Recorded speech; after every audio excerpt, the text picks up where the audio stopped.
അച്ഛൻ. നമ്മൾ എവിടെ നോക്കിയാലും എപ്പോഴും കേൾക്കുന്നത് അമ്മയെക്കുറിച്ചാണ്.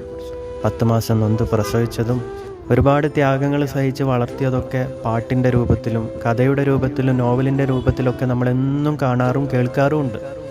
എന്നാൽ അച്ഛനെക്കുറിച്ച് ഒരു നല്ല വാക്ക് നമ്മൾ എത്ര പ്രാവശ്യം കേട്ടിട്ടുണ്ടാവും. നമ്മൾ വായിച്ച ഏറ്റവും നല്ല പുസ്തകം അമ്മയായിരിക്കും. പക്ഷേ ആ പുസ്തകം വായിക്കാനുള്ള പ്രകാശം നമുക്ക് തന്നതാരാ? അച്ഛൻ. നമ്മുടെ ഓരോ ആൾക്കാരുടെ ജീവിതവും അച്ഛൻ്റെ വിയർപ്പ് തന്നെയാണ് അല്ലേ? ഒന്ന് നിങ്ങൾ ആലോചിച്ച് നോക്ക്. ജോലിയും കഴിഞ്ഞ് രാത്രിയിൽ ഒരുപാട് വൈകി വരുമ്പോൾ മക്കളൊക്കെ കിടന്നുറങ്ങുന്നുണ്ടാവും. പലപ്പോഴും ഉറങ്ങിക്കിടക്കുന്ന നമ്മളെ ഒളികണ്ണിട്ട് നോക്കിയിട്ട് പോകുന്ന ആ അച്ഛനെ പലപ്പോഴും നമ്മൾ കാണാറില്ല. അത്രയും നിർഭാഗ്യമാണ് അവരുടെ ജീവിതം.